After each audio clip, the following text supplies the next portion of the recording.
Buenas tardes a todas y todos. Muchísimas gracias por estar presentes. Especial agradecimiento a Cecilia Herrera, a Marcelo Rodríguez, coordinadores de este equipo de comunicación de la Multisectorial Federal de la República Argentina. Es para nosotros muy importante poder contar hoy con la presencia de estos panelistas. Estamos en épocas no solo de tensión, producto del desfinanciamiento general, de la efectivización de derechos del pueblo en su conjunto, sino especialmente parados ante una instancia electoral que eventualmente requiere por parte de nosotros redoblar nuestra participación, nuestra presencia, nuestra relación con todos quienes acudan tanto este próximo domingo como en octubre a las urnas,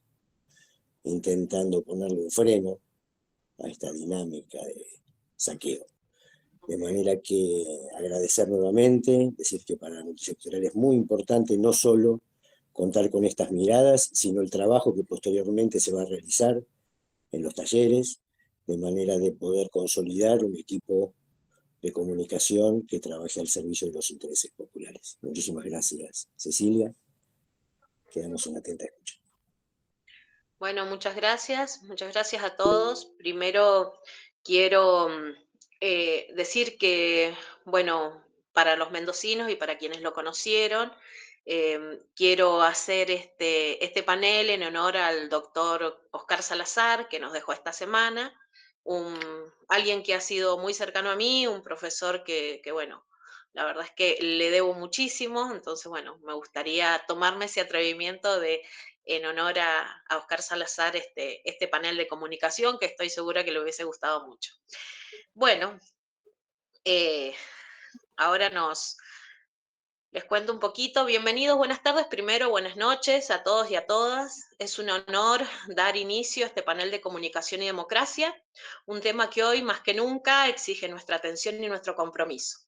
Antes que nada, quiero agradecer profundamente a cada uno de los panelistas que nos acompañan en esta conversación. Juan Diego Turraca, periodista y presidente de la Asociación de Medios de Comunicación del Chaco, expresidente de FADICRA y de la cooperativa La Prensa. Silvia Muy Fernández, buenas tardes. periodista. Muchas gracias. Silvia Fernández, periodista, referente feminista de Ni Una Menos, conductora en Radio Nacional Buenos Aires y amiga.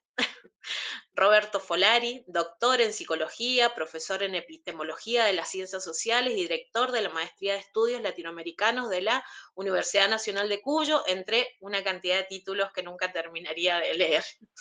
Fui Manolo director. Robles, muchas gracias. Manolo Robles, trabajador de prensa, de cooperativas, editor del Seminario El Eslabón y del diario digital Redacción Rosario y referente de comunicación popular, en comunicación popular. Gracias a cada uno de ustedes por aceptar este desafío, compartir experiencias, análisis y herramientas para fortalecer la democracia desde la comunicación. Hoy en la Argentina, comunicar se ha convertido en un acto de resistencia. Periodistas y medios populares enfrentan censura, represión, ataques e insultos que muchas veces provienen del propio gobierno. La comunicación no es solo un oficio técnico, es un campo de disputa, donde se decide si la sociedad tendrá acceso a la verdad o quedará atrapada en la manipulación del poder. El periodismo popular cumple una misión clara: visibilizar la realidad de los sectores más vulnerables, amplificar sus voces y defender el derecho a la información como un pilar fundamental de la democracia. No es casual que organismos de derechos humanos, gremios, asociaciones de abogados e incluso ADEPA hayan rechazado la censura previa impuesta por el Ejecutivo. Este consenso revela la magnitud de la amenaza que enfrentamos. Al mismo tiempo, emergen entramados de corrupción que impactan directamente en la vida de la gente. La compra de medicamentos, por ejemplo, deja en evidencia cómo la salud se transforma en un negocio millonario, donde unos pocos se enriquecen mientras miles quedan sin remedios ni tratamientos. La estafa de la criptolibra, a mí me gusta decirle la shitcoin, como dicen los americanos, esa moneda de mierda. Y otros casos recientes muestran un cinismo político y financiero que solo puede ser expuesto a través del periodismo independiente. Y cuando ese periodismo cumple su función, la respuesta del poder es siempre la misma: silenciar, hostigar y judicializar.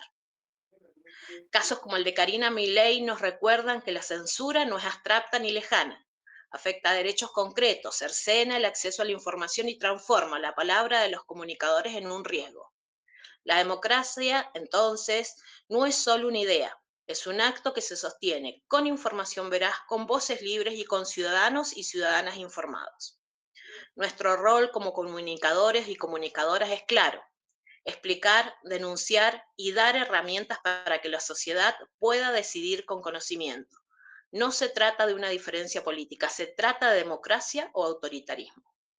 Frente a los intentos de silenciar, solo queda resistir. Resistir con cada nota, cada transmisión, cada micrófono encendido. Resistir puede comunicar, no es un privilegio, es un derecho. Resistir porque la democracia se sostiene en la libertad, es decir, en el derecho del pueblo a saber. Entre la censura y la resistencia, nosotros ya elegimos, estamos del lado de la verdad, la justicia y la libertad, y sé que el pueblo argentino también. Gracias nuevamente a Juan Diego, Silvia, Roberto y Manolo, y a todos y todas los participantes por sumarse a esta conversación indispensable. Espero que este panel nos permita intercambiar experiencias, fortalecer la mirada crítica y reafirmar nuestro compromiso por una comunicación libre, plural y democrática.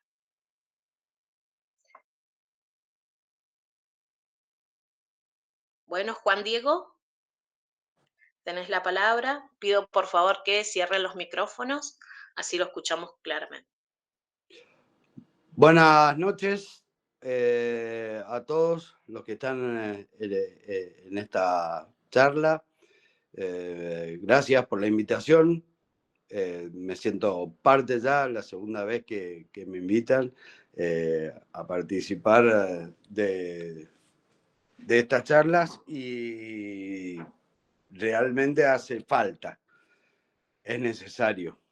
Y quiero empezar por ahí, por la necesidad de defendernos.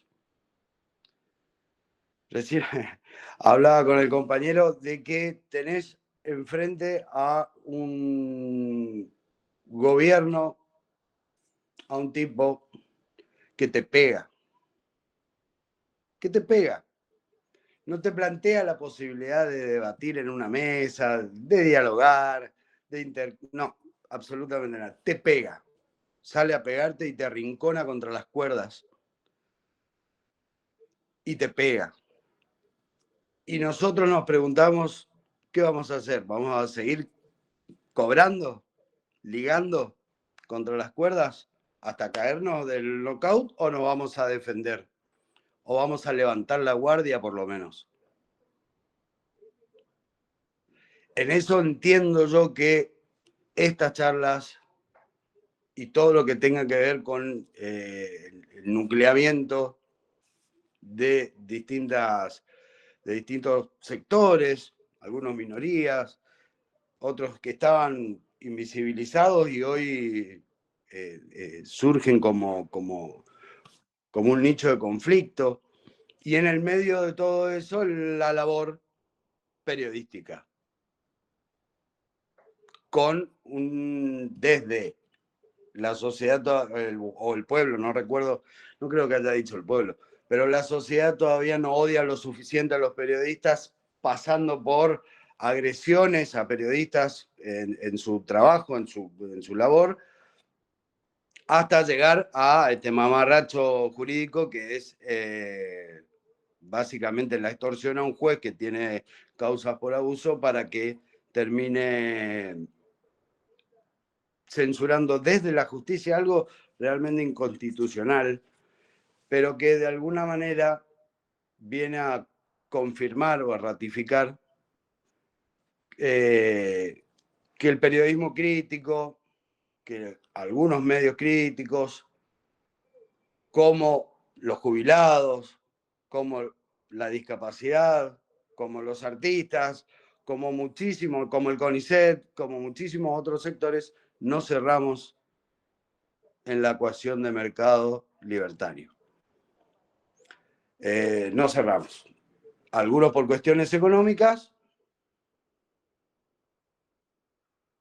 que pasan a ser gastos, y algunos por cuestiones de que, como el periodismo o la comunicación, no cierran en función del trabajo que hacemos, porque esto se tiene que esconder bajo la alfombra de 4 o 5 medios gigantes, cuando no 2.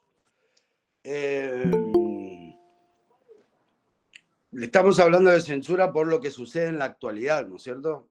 Digo, ese tipo que te tiene contra las cuerdas pegándote y pegándote.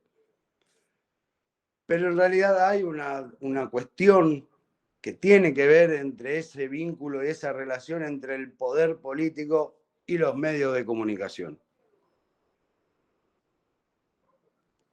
Porque es un problema que tienen los medios de comunicación o la labor periodística, en este caso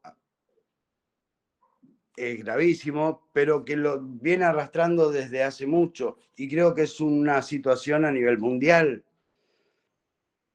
y es una situación también a nivel nacional, y que tiene que ver con el monopolio, que tiene que ver con la concentración del mensaje, con un mensaje único. Escuché hoy en las charlas, o la disposición de un esquema mediático bastante concentrado a nivel nacional, que le permite a un gobierno implantar o mantener una agenda estricta. Introducir, otra cuestión que escuché recién, creo que era Silvia la que estaba hablando, introducir nuestras problemáticas en esa agenda es un desafío. Puede ser levantar la guardia, tal vez, volviendo al ejemplo de que te están pegando. ¿Qué vas a hacer? ¿Te vas a defender? Creo que empezar a marcar una agenda distinta podría ser, más que levantar la guardia, una reacción. Ahora, ¿cómo lo lográs? Y el trabajo disperso no creo que sea el camino. Al contrario, estoy convencido de que el camino para poder levantar la guardia y empezar a responder es asociarse, es juntarse, es nuclearse.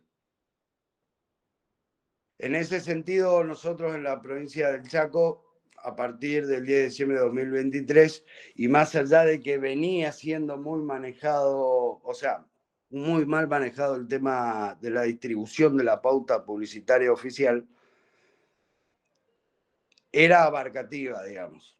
Ya a partir de la asunción del nuevo gobernador, Leandro Heredero, y una política con los medios realmente antidemocrática, se le quitó la pauta publicitaria oficial. No estamos hablando de montos millonarios, esos la mantienen, digamos, y de hecho la duplicaron o triplicaron. Estamos hablando de medios comunitarios.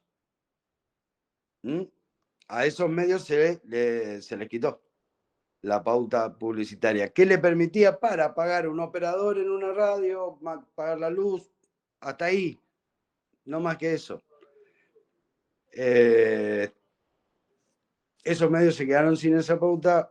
La provincia del Chaco es una provincia complicada socioeconómicamente hablando, fue siempre y lo va a seguir siendo. Aquí no existe la posibilidad de publicidad privada, de que un medio se mantenga por publicidad privada. No existe esa posibilidad, es mentira. Y más en estos tiempos de recesión económica, digamos, en los que no sobra un mango, mucho menos para publicidad.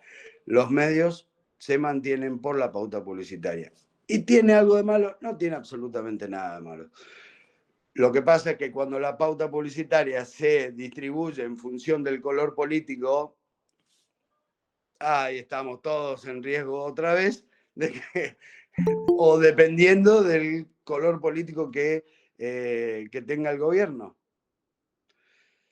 Entonces me parece que, bueno, en agosto del año pasado justamente se cumplió un año de aquella primera reunión de un grupo de 8 medios, después pasó a 16, después pasó a 32, en definitiva. A esta altura, a un año de aquella primera reunión, se ha conformado se ha conformado hace rato, la Asamblea Constitutiva se hizo en diciembre. Imaginen con un gobierno de punta, digamos, obviamente se demoró, vamos a ponerlo en esos términos, cuando nos pisaron la matrícula para poder empezar a trabajar asociativamente en varias cuestiones.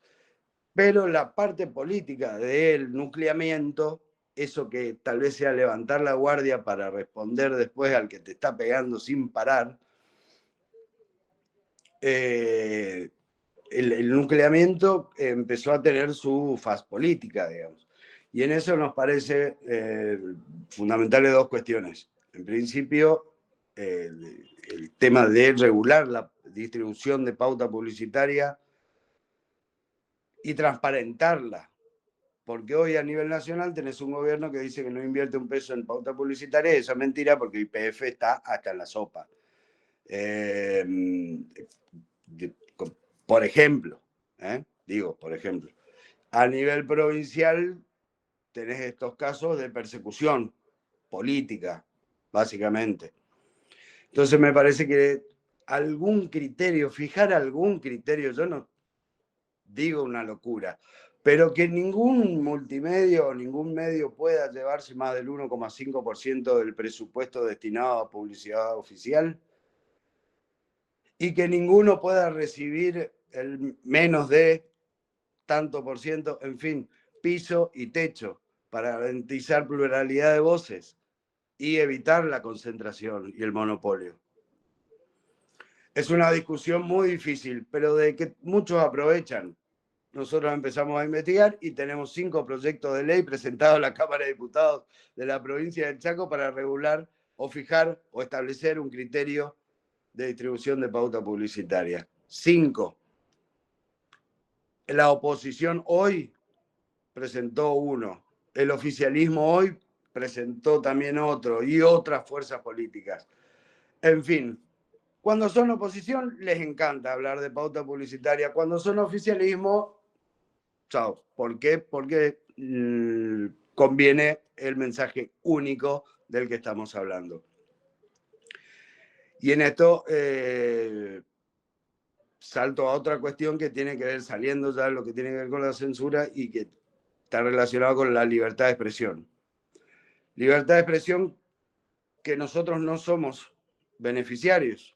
El sujeto de derecho de la libertad de expresión es el pueblo en realidad. Y estas minorías, la discapacidad, por ejemplo, que tiene que ser visible, los jubilados, en fin. Nosotros mismos, como comunicadores, y estos reclamos o estos planteos que hoy seguramente se van a volcar acá, no son visibles, no están dentro de la agenda, salvo que sucedan casos como el de Rial y Mauro Federico y un gobierno enfrente que esté tan loco de tratar de censurar o coartar la libertad de prensa. Pero la situación nunca estuvo bien en la República Argentina. El esquema de medios, la distribución, siempre digo el refrán de las dos campanas, el dicho popular de que escuchamos las dos campanas. Y Manolo seguramente se dé reír porque me habrá escuchado más de una vez decir, existen tantas campanas como las hagamos sonar. Discúlpenme, pero para que esa libertad de expresión se garantice es necesario que haya muchos medios que hagan sonar campanas. Lo que pasa que, claro, centímetro por columna en lo gráfico, segundos en lo audiovisual, en fin, vistas en las redes sociales, me parece que ahí se pierde un poquito el eje de garantizar la libertad de expresión a su sujeto de derecho, que es el pueblo. ¿Por qué? Y bueno, voy a un caso que nos toca acá a nosotros muy de cerca. Marcelo Rodríguez es el secretario de la Asociación de Medios de Comunicación del Chaco, que soy el presidente, y que son pueblos que dejan de estar conectados, ¿no es cierto? En principio se reduce la frecuencia de los trenes, los caminos son un desastre. El fin de la obra pública genera una discontinuidad en la conexión vial de los pueblos. Porque yo ya no voy a ir a Charaday, en fin, distintos lugares de la provincia del Chaco, después de una lluvia, porque no se cruzan, no podés cruzar. Los trenes ya no van diariamente, van día por medio. Es decir, si te vas un día, tenés que esperar 2 para volver. Eso es casi un aislamiento. Y si a eso le sumamos que la radio de la localidad, ¿cuántos? 5.000 habitantes, con los mismos derechos constitucionales que cualquiera de nosotros. Se queda sin la radio del pueblo porque el tipo no pudo pagar la luz, porque realmente mantener una potencia, un M31, los radioaficionados, los radiodifusores deben saber de qué hablo, un viejo, un Falcon, digamos, un auto viejo, digamos, el M31, pero no puede pagar la luz de un módulo de 300 que más o menos abarca la zona urbana de ese pueblo, no lo puede pagar. ¿Por qué? Por la quita de los subsidios, por lo que sea. Y termina bajando la perilla y apagando la radio. Esa gente se quedó sin su medio de comunicación, se quedó sin su tren, se está quedando también sin la posibilidad de conectarse a través de un auto, de un colectivo. Es dramática la circunstancia en la que estamos llevando adelante esta charla. Y insisto de vuelta, el papel de los medios públicos, voy a dejar que Silvia hable sobre eso, pero me parece fundamental la defensa de los medios públicos a nivel nacional como provinciales. Acá en la provincia del Chaco, el gobierno actual despidió a la totalidad de los trabajadores de prensa del canal y de la radio. Volvió a recontratar a algunos, estaban empleados de planta, los despidió y volvió a recontratar a algunos que le garantizaron total lealtad. Estamos hablando de 106 trabajadores y trabajadoras que quedaron en la calle. Algunos se convirtieron en experiencias como Chaco TV Stream. Hablaban también del stream, de la posibilidad. Bueno, quiero que sepan que en esta asociación de medios de comunicación del Chaco están los tradicionales y después uno ya está buscando formas nuevas de llamar a estas experiencias porque así como hay una radio, un portal de noticias, tuve que buscarle la vuelta y crear emprendimientos periodísticos en redes sociales. No sé cómo llamarlo. Y vienen a suplir la necesidad de libertad de expresión o de pluralidad de voces, porque si no, realmente está todo muy, muy concentrado. Los medios públicos, en fin. Hay una confrontación con el periodismo crítico, con algunos medios de comunicación, hay una confrontación clara que nos tiene contra las cuerdas. ¿Cómo decidimos defendernos? Me parece que es la clave. Asociándonos, entiendo, es lo primero, levantando la guardia y después haciendo los planteos a donde haya que hacerlos. Una vez que estás asociado, que estás nucleado, podés ser un sujeto activo que lleve estos planteos al Congreso de la Nación, donde, por ejemplo, hoy está ausente lo que estamos hablando, salvo la situación extrema de censura de las últimas semanas. Gracias por el espacio, es un honor y estoy muy, muy contento de participar de estos debates. Muchas gracias, Juan Diego. Quédense porque después viene el debate. Quiero, antes de presentar a Silvia, quiero presentar al otro coordinador, Marcelo Rodríguez. Marcelo, ¿andás por ahí?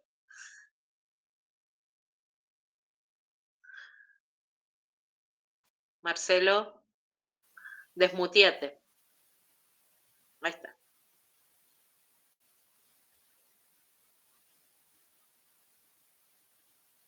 No te escuchamos, Marcelo.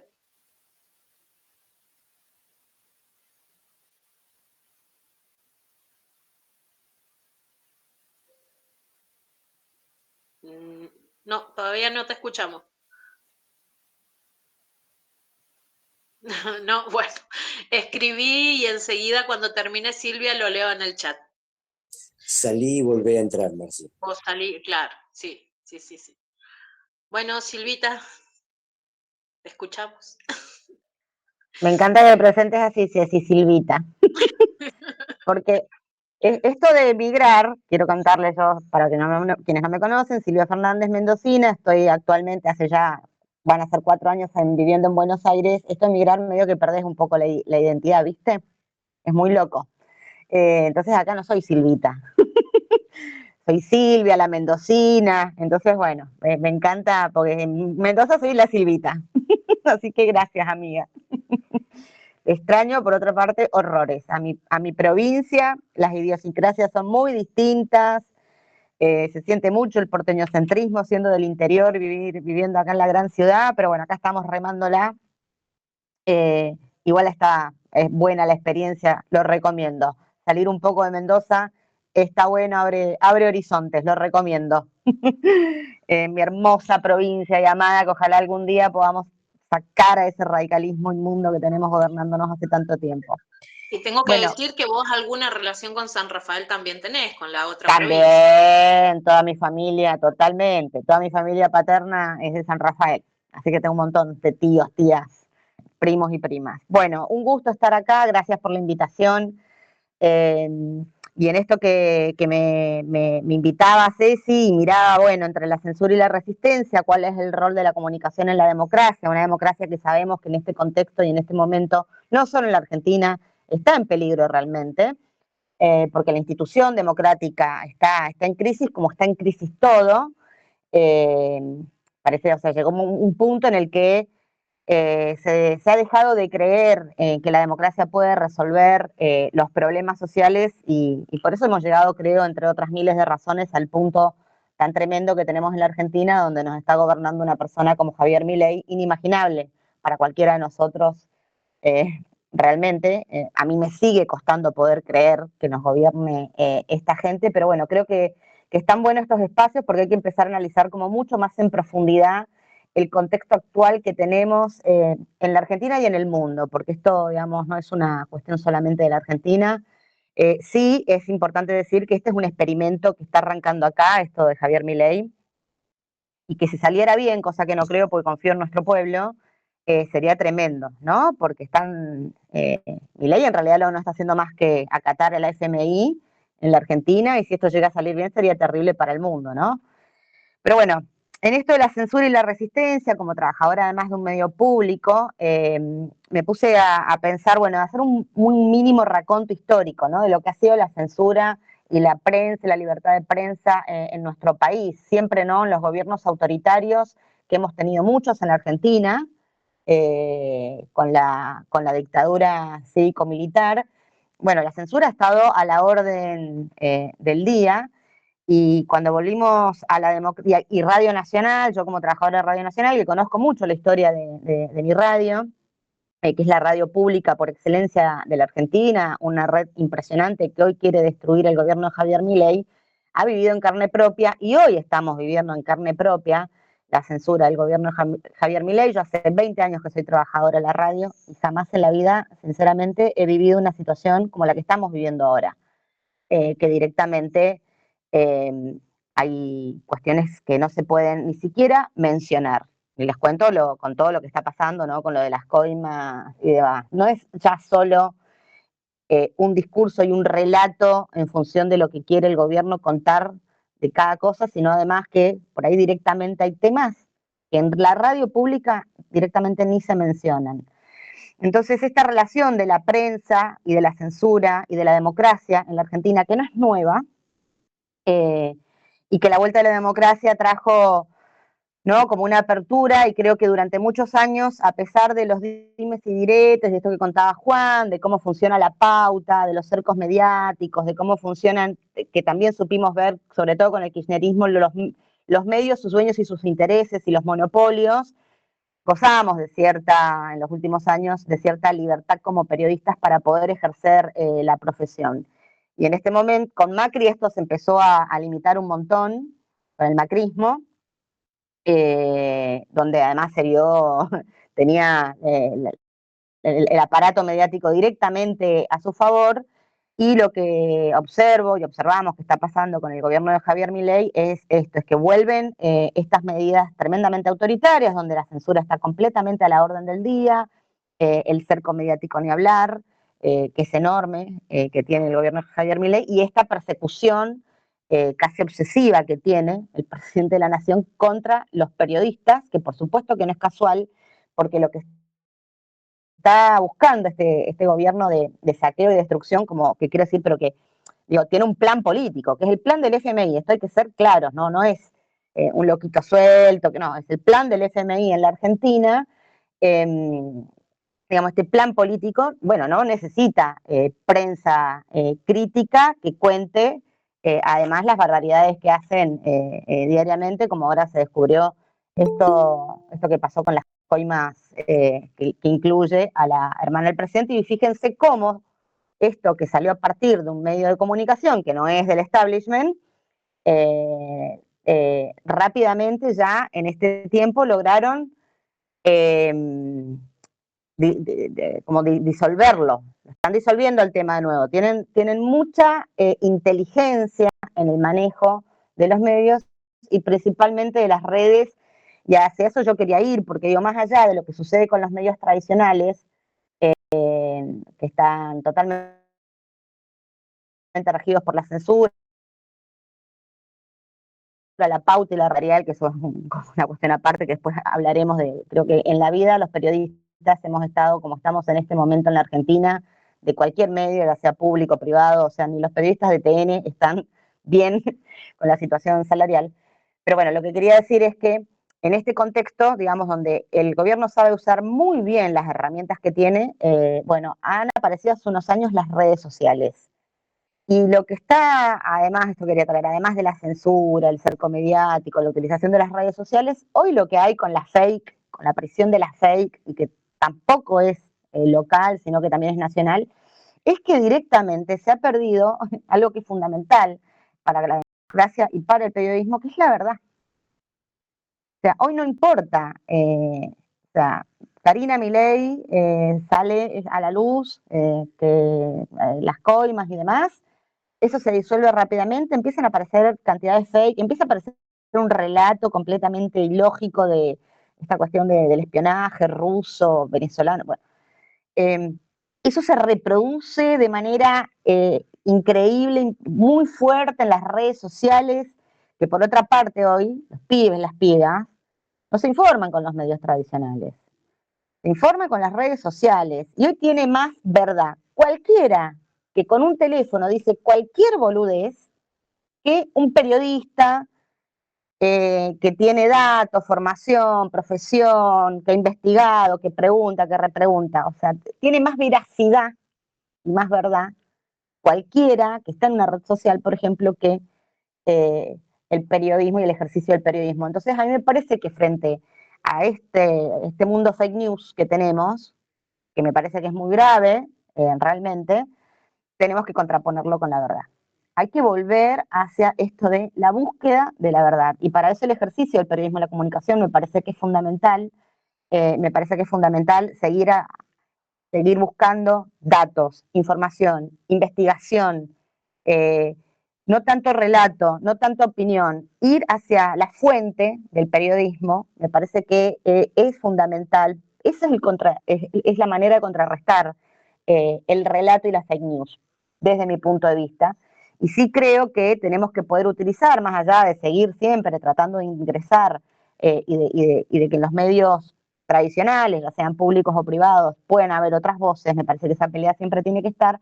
A mí me parece que frente a este contexto complejo, es una buena oportunidad también esto que tenemos hoy, que son las herramientas digitales. A mí me parece que hay que cambiar el chip un poco, ¿no? De lo tradicional, de lo que hasta ahora nos funcionó, y hay que poder darle un buen uso a lo que son hoy las redes sociales, que es el lugar por el cual se informan los pibes y las pibas, que son el votante más importante del gobierno de Javier Milei, principalmente los varones de 20 a 35 años, y esto no solamente sucede en la Argentina, digamos, estos son estudios y encuestas que hay de todo el mundo, que no encuentran que hay un enojo, que no encuentran que la democracia les resolvió ni les va a resolver ningún tipo de problema, que hay una crisis de perspectiva de futuro, está totalmente para mí manipulado desde las redes sociales, desde los discursos que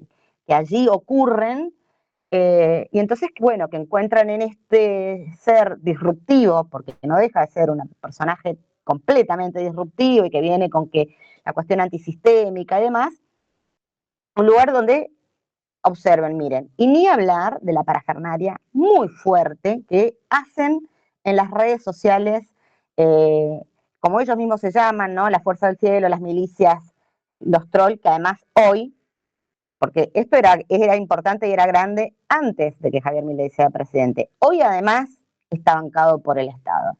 Entonces, mientras tanto, tenemos un gobierno nacional que está vaciando, por ejemplo, la radio y la televisión pública, hay un proceso muy fuerte de vaciamiento, con retiros voluntarios, bueno, ni hablar la represión, la persecución que vivimos los trabajadores y las trabajadoras, y ni hablar que salarios congelados que no hacen más que buscar justamente invitarte a que te vayas todos los días. Por un lado eso, pero por otro lado un montón de plata que se pone desde una estructura paraestatal que tiene que ver con este ejército de troll comandado por Santiago Caputo, que entienden muy bien el lenguaje de las redes y que son muy inteligentes, quiero decir, tiene una estrategia muy inteligente comunicacional el gobierno nacional en ese sentido, con todo ese apoyo de plata que significa hoy, ¿no? Este ejército de trolls. Entonces, a mí me parece que frente a esa complejidad, bueno, estos lugares son importantes, tenemos que sentarnos a pensar y a mirar un poquito más allá. Ya, las formas tradicionales que tuvimos hasta ahora de ejercer la comunicación, inclusive la propia militancia, la propia organización de la militancia y demás, me parece que tenemos que darle una vuelta de tuerca, porque mientras tanto, mientras no logremos entender que el mundo ha cambiado, que tenemos, que a mí lo que más me preocupa, juventudes que tienen una mirada completamente distinta del mundo a la nuestra, digo, personas mayores de 40 para arriba, que hemos vivido otra y hemos mamado otra historia de la Argentina, pibes y pibas que no vivieron los 90, que no tienen ni idea de lo que pasó en los 90 y demás, y que tienen otro chip en la cabeza porque son seres además digitales, esencialmente. Bueno, si nosotros no logramos empezar a profundizar ahí, a mirar eso, empezar a tener una mirada mucho más innovadora, empezamos a ver cómo nos organizamos desde las organizaciones, por supuesto, siempre populares y de base, y tratamos de interferir en lo que decía yo más al inicio cuando ni bien arranqué, en el algoritmo, vamos a tener una batalla, como ellos le llaman, la batalla cultural, perdida. Yo no creo que la batalla cultural esté perdida, como dicen por ahí muchos agoreros, no creo que tengan ninguna batalla cultural ganada, sí creo que la están dando a la bendita batalla cultural, están sabiendo usar muy bien los medios que tienen a su alcance a esa batalla, y nosotros todavía estamos pensando de qué manera interferimos para dar esta batalla. Entonces a mí me parece que las organizaciones populares, las organizaciones de base, tenemos que empezar a poner el acento ahí. Tenemos que empezar a ayornarnos, tenemos que empezar a estar más atentos y a estar más al día, digamos, con los cambios que cada vez son más abruptos con la inclusión, además de la inteligencia artificial en nuestras vidas. Hoy, si ustedes hablan con un niño de 8, 9, 10 años y le preguntan con qué hace la tarea, les van a decir que hacen la tarea con inteligencia artificial los chicos. La saben usar, ya con 8, 9, 10 años, mejor que nosotros. Ni hablar, quiero dar un pequeño ejemplo, estuve conviviendo con jóvenes estudiantes universitarias aquí en Buenos Aires y ellas hacían toda su tarea, digamos, de la universidad con la inteligencia artificial. Hablo con docentes, amigas que tengo en la universidad, bueno, imagino que Roberto lo debe saber muy bien, que hoy están formándose porque Entonces, que genera también cierta pereza del pensamiento. Digo, podemos después en otro momento, para otra charla mucho más larga y más filosófica, digamos, de cómo, ¿no?, se va a ir, cómo se va construyendo el pensamiento con el avance de estas herramientas. Entonces, a mí me parece que frente a la complejidad de una democracia en crisis, de un gobierno autoritario que viene a implementar a rajatabla el plan del FMI en la Argentina y como base para el resto de Latinoamérica, nosotros desde las organizaciones populares, desde la militancia, tenemos la verdad, que es fundamental, como decía Rodolfo Walsh, la verdad se milita, y es una buena oportunidad para empezar a intervenir y a armar nuevos medios.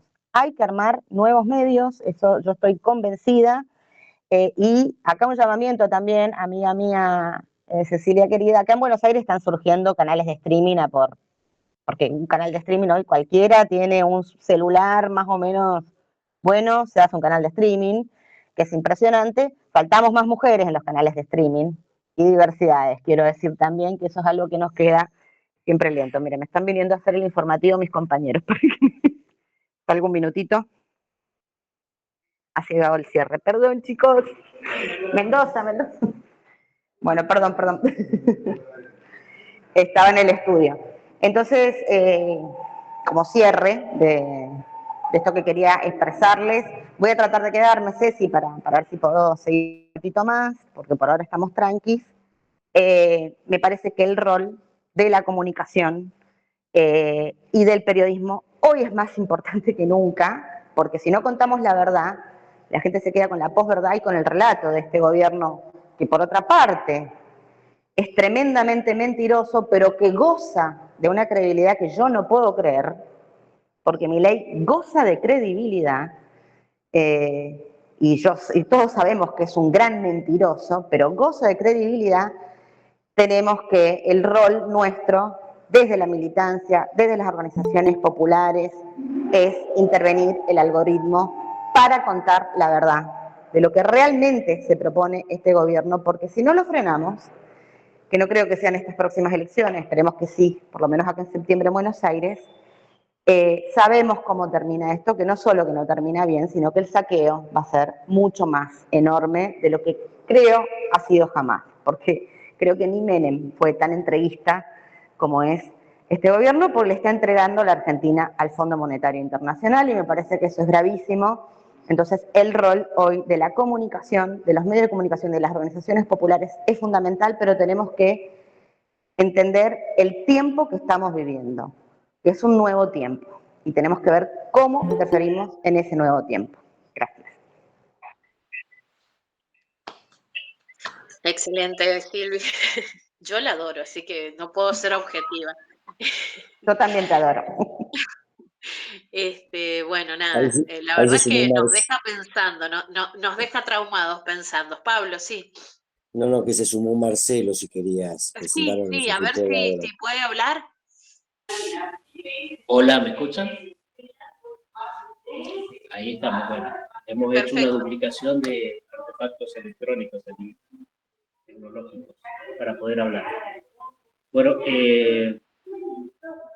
muy buenos los paneles, ambos disertantes. Los felicito y los estoy escuchando atentamente. Le quería contar que nosotros como el multisectorial federal de la República Argentina hemos desarrollado en las universidades de verano e invierno que se vienen desarrollando talleres también con el panel de comunicación correspondiente, ¿no? Y esto se fue consolidando como un espacio central para pensar una estrategia de construcción popular frente a este blindaje mediático que están dando. Y que, bueno, lo venimos llevando cada uno en particular en los medios de trabajo. Y también el avance de las corporaciones comunicacionales, ¿no? Desde las universidades y los talleres se ratificó que la comunicación es un derecho y una herramienta de organización popular, no un negocio al servicio de las minorías. También hubieron algunos consensos que se alcanzaron con respecto a cada una de estos paneles que se fueron realizando y los talleres, ¿no? primer punto de uno de los consensos que se alcanzó es la comunicación popular como derecho humano, garantizar el acceso libre, democrático y federal a la información, reafirmar la necesidad de una nueva ley de medios que limite la concentración y potencie a los medios comunitarios. También esto que hablaba recién Silvia, ¿no? Redes y plataformas propias. Crear una red federal de comunicación popular que articule radios comunitarias, medios alternativos y producciones territoriales. Impulsar el desarrollo de plataformas digitales propias frente al monopolio de las redes globales, que también están siendo sacudidas. Narrativa para la soberanía es otro de los consensos, ¿no? Posicionar la voz del pueblo contra la estigmatización mediática, producir contenidos desde la cultura nacional y popular, visibilizando luchas territoriales y sectoriales. Cuarto consenso, formación y producción colectiva. Desarrollar escuelas de comunicación popular dentro de la multisectorial. Fortalecer talleres de capacitación en redes sociales, audiovisuales, comunicación política, para las militancias y también para las organizaciones. Y como último punto alcanzado, que quizás va a completarse con los paneles de esta jornada y los talleres que se van a llevar más adelante, la acción de comunicación federal, ¿no? Coordinar campañas nacionales con anclaje territorial, y hacer, bueno, lo que se viene desarrollando, cuidazos, movilizaciones, defensas de derechos, y articular la comunicación con los otros equipos del gabinete. Esto ya es un poco más interno, pero también es dable que ustedes lo sepan, que tenemos una coordinación de gabinete para tener un discurso común y coherente. En síntesis, los paneles definieron que sin comunicación popular no hay organización popular posible. Y la batalla cultural es inseparable de la batalla política y económica, y requiere para esto unidad, creatividad y acción colectiva.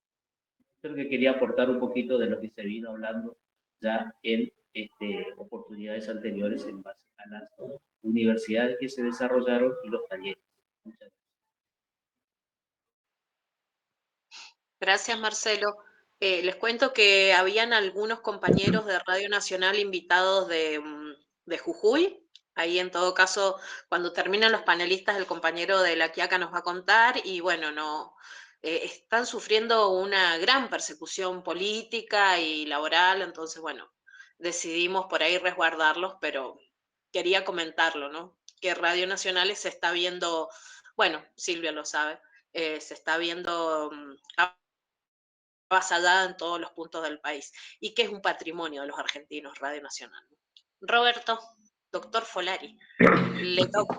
Bueno, gracias, Cecilia. Bueno, por supuesto, el agradecimiento a la invitación y, por cierto, señalar lo oportuno de plantear esta cuestión, que tiene la urgencia y la densidad a la cual apuntaba Silvia hace rato, ¿no? Lo primero que yo quisiera decir es algo que muchos saben, pero importa marcarlo, que la comunicación no es un aspecto instrumental de la vida humana, es decir, no es que estoy yo como sujeto que entre muchas cosas que hago, además comunico, sino que somos sujetos entramados en el lenguaje, es decir, estamos constituidos desde el lenguaje y por lo tanto estamos constituidos desde los elementos simbólicos que se relacionan, claro, con lo que se ponen en curso en las comunicaciones, ¿no? Somos seres de lenguaje y lo que nos diferencia de las demás especies es precisamente eso, ¿no? Entonces, me parece importante marcar que no estamos ante una dimensión cualquiera de las actividades humanas, sino una que es central. Y luego, entonces, en base a eso mismo, dejar de lado la idea de que las palabras se las lleva el viento, ¿no es cierto? Incluso alguna frase que tenía por ahí el general que decía, General Perón, ¿no? Que mejor que decir es hacer, pero claro, lo cierto es que el decir es una forma del hacer, decir es hacer algo. Y más en política que en otras áreas, donde el decir es permanente. Pero si yo le digo a alguien, yo te quiero, o yo prometo hacer tal cosa, te prometo que tal cosa, la promesa es decir que prometo. Yo dejo inaugurada tal jornada. Bueno, la inauguración es decir que inauguro. Es decir, que decir es una forma del hacer, como muchos de ustedes saben de aquel viejo libro de hacer cosas con palabras. No, me parece importante para deslindar entonces que no está. Qué importante que es hacer y que es menos importante decir, que entre muchos de nuestros políticos está instalado ese sentido común, incluso militantes. No, no, no. Decir es una forma del hacer y es una forma importante, y en política a veces, no siempre, pero a veces la principal. Dicho esto, entonces, ha aparecido muchas veces dentro del campo de las organizaciones populares la idea de que, y sobre todo de ciertos políticos profesionales, en fin, que trabajan sistemáticamente la política desde nuestro lado, el lado popular, decir, bueno, nosotros tenemos política, no necesitamos estar con gente que nos haga comunicación, ¿no? Algo así como no necesitamos un equipo profesional de comunicación. Bueno, esto es un error garrafal al nivel de complejidad que tiene la comunicación hoy, tanto en cuanto a los instrumentos propiamente técnicos como en cuanto a las formas de intervenir en ellos. Eso requiere calidad técnica. ¿Cuánto le sirvió Durán Barba a Juntos por el Cambio y al PRO? Muchísimo, pero muchísimo. Durán Barba no era un semidiota como algunos pueden creer, todo lo contrario. Fue el director de la Flaxo de Quito durante mucho tiempo, antes de dedicarse a ser consultor político, y fue acá en Mendoza, precisamente, militante de la JP, de la gloriosa JP, solo que luego se desvió bastantito en nuestra Facultad de Filosofía y Letras, ¿no? Es un dato que pocos conocen. Este señor, entonces, no era un ignorante, conoce muy bien los discursos del progresismo de la izquierda y también los de la derecha, obvio, y logró, por ejemplo, que todos los políticos del PRO fueran a la televisión y repitieran todos la misma consigna. Iban 20, los 20 decían lo mismo. Los nuestros decían, no, yo soy político, a mí nadie me va a decir lo que tengo que decir. Y cada uno de los nuestros iba y decía lo que se le ocurría, ¿no es cierto?, con muchísima mayor competencia lingüística que el otro, pero después venía otro, hablaba de otro tema, un tercero hablaba de cualquier otro, con lo cual no quedaba nada en la gente. Nuestros grandes políticos eran mucho más ineficaces que los inútiles e improvisados que tenía el PRO, porque se iban todos con consigna, clara y precisa, ¿no? Entonces, la comunicación se organiza, la comunicación se prepara, la comunicación se coordina. No es que cada uno vaya, yo soy buen político, yo sé qué decir. No, así no va la cosa, ¿no? Dicho esto, entonces, que hay una profesionalización de la comunicación hoy, uno podría decir, bueno, sí, podemos saber cómo actuar, pero no tenemos medios propios.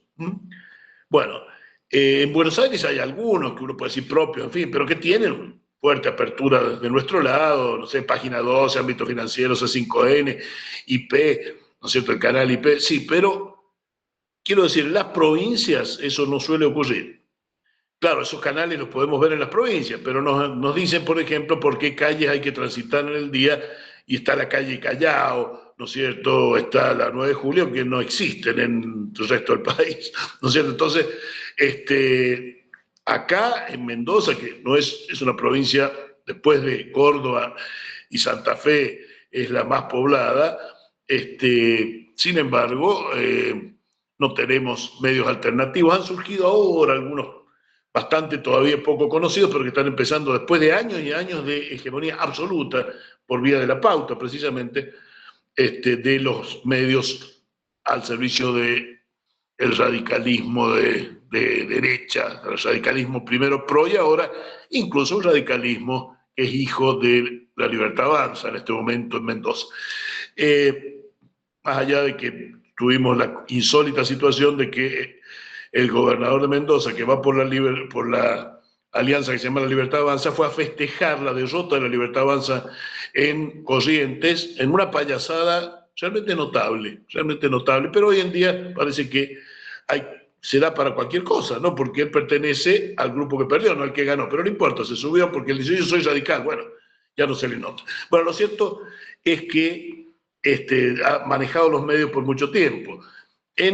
Para esto, lo que se hizo con Chávez, por ejemplo, que alguien dijo ahora también, Chávez en su momento en Venezuela fue una gran red de radios populares, ¿no? Las radios no son demasiado caras, ¿no? Hoy en día, bueno, está el streaming, están todas las nuevas formas que tienen que ver con las redes y con los modos juveniles de comunicación, pero las radios también pueden seguir sirviendo, y todo lo que hace a redes tiene que ser reforzado, porque tenemos que tener muchos más medios de emisión propios, pero muchísimos más, no un poco más. Tiene que haber una multiplicación absolutamente multifacética, digamos, ¿no?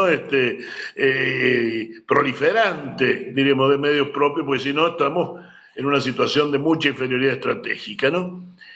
No puede ser además que la derecha, como ya lo dije antes, que es semianalfabeta en algunas cosas, maneje las redes bastante mejor que nosotros, ¿no? Nosotros no, lo mismo, ¿no? Si nosotros nos la sabemos, sí, si nos la sabemos, pero a la hora de los instrumentos nos ganan por paliza, ¿no? Entonces, no, tenemos que nosotros aprender toda la cuestión del uso de las redes y trabajar en ellas de manera eficiente y permanente, ¿no? Y adaptarnos, por supuesto, parcialmente a los lenguajes de los jóvenes. Cuando digo parcialmente, quiero decir que hay que partir de lenguajes como los de ellos, pero que nosotros, como ya también dijo Silvia, no renunciaremos al dato y al argumento, cosas a las cuales desde la posverdad ellos han renunciado hace rato, ¿no? Eso tenemos que seguir sosteniéndolo. Si bien a la vez tendremos que aprender la consigna rápida, el impacto, los modos del uso de los emojis y todo lo que venga a cuento, nosotros no podemos renunciar al argumento y al dato, que es algo que las derechas extremas están haciendo desde Trump hasta Milei, ¿no? Porque, ¿qué es la objetividad, por ejemplo, desde el punto de vista mediático o periodístico? La objetividad se consigue siempre desde un punto de vista. Que quiero, a ver, voy a desarrollar esto un poco, ¿no? Porque me parece importante aclararlo conceptualmente. Hasta aquella famosa frase de Durkheim, el punto de vista crea el objeto, con el cual yo en mis clases de epistemología aburría a mis alumnos. El punto de vista crea el objeto. Significa que no hay objeto si no hay un sujeto que ponga al objeto de conocimiento. Que ponga, quiero decir que lo mire, que lo capte. No sé si me hago entender, que no hay objeto sin sujeto.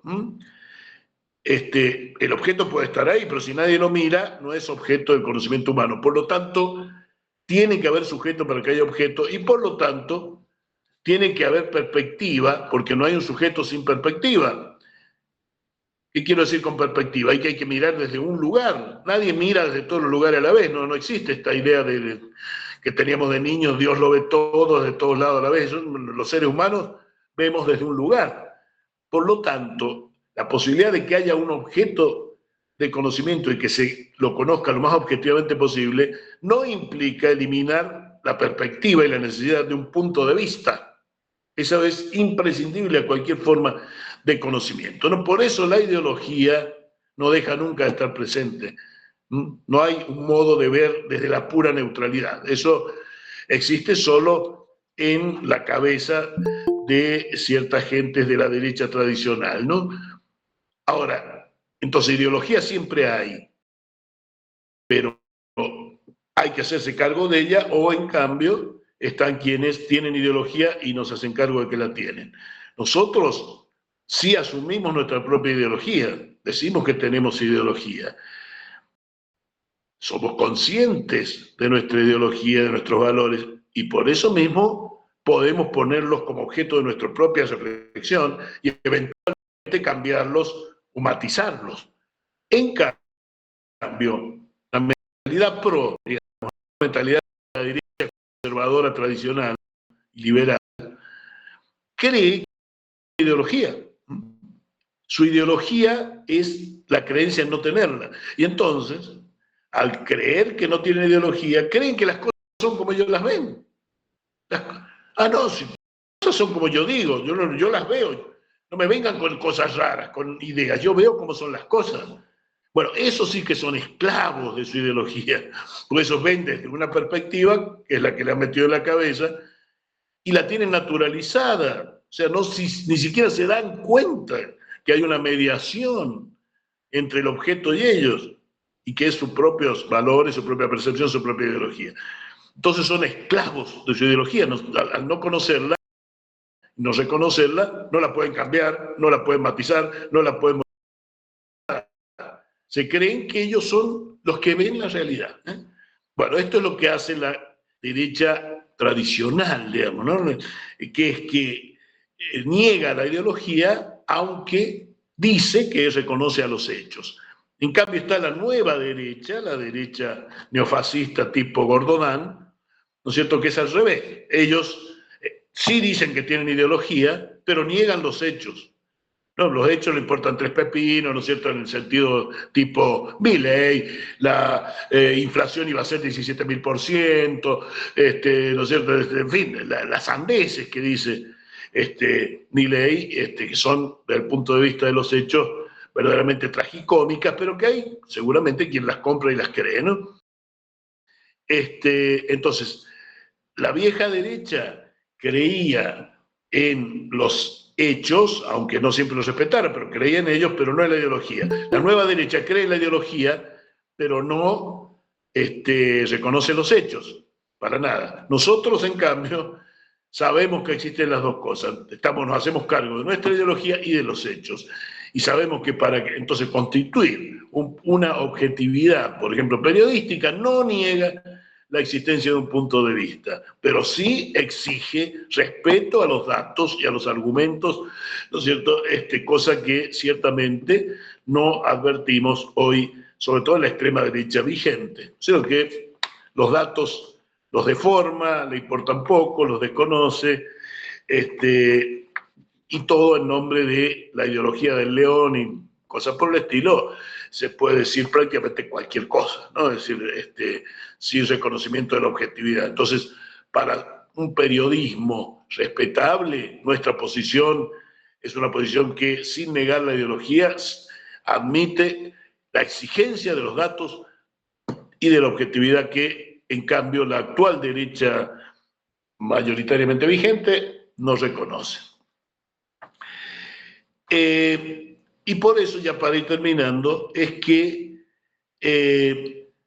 nosotros en nuestra defensa de la democracia pensamos en democracia popular que se pone por fuera de un consensualismo light, de lo neutro o de lo híbrido. Nosotros no creemos en la neutralidad como forma de democracia, ¿no? Hay que tomar partido porque, como ya dijimos, tomar partido no es contrario a la construcción de objetividad. La construcción de objetividad no implica no tomar partido, ¿no? Si hay explicaciones de todo lo que ya dijimos, ¿no?, de datos, ¿no es cierto? Y sobre todo si se responde además a los intereses sociales mayoritarios, que son más universales que los intereses de los sectores minoritarios que responden a un sector social muy pequeño. Cuando uno responde, o trata de hacerlo por lo menos, y es coherente con los intereses mayoritarios, su punto de vista, su perspectiva, asume un nivel de universalidad más alto que la perspectiva de los que están con las élites, ¿no? Lo cierto es que hoy la democracia, como ya dijo Silvia, también está cuestionada por ejemplo, permitir la matanza de Gaza. Eso lo dijo hoy el ministro de Relaciones Exteriores de Bélgica, ¿no?, que Occidente está cuestionado, ¿no? ¿Qué creencia se puede tener en una cultura, una civilización que tolera un genocidio, digamos, a cielo abierto, ¿no?, absolutamente ante los ojos del mundo, ¿no? Y también está cuestionada la democracia porque, en cambio, apoya la guerra en Ucrania, mientras la extrema derecha neofascista está en contra de esa guerra, lo cual hace la cuestión paradojal de que la democracia está a favor de la guerra y los fascistas están a favor de la paz. ¿Cómo va a creer uno en la democracia en estos casos? Está el caso de Orbán en Hungría, que lo quieren echar de la Unión Europea porque no está a favor de la guerra de Ucrania. Que es bastante sorprendente, ¿verdad? Es decir, cómo la democracia no va a quedar desprestigiada, ¿no? O lo que hace la Unión Europea, ¿no es cierto?, de que en Eslovaquia le pegaron un tiro a Fico, ¿no es cierto?, que era el anterior presidente, no lo lograron matar, y cuando vienen entonces las nuevas elecciones y gana alguien cercano a Fico, que también estaba contra la guerra porque era de extrema derecha, declaran que hay que hacer de nuevo las elecciones.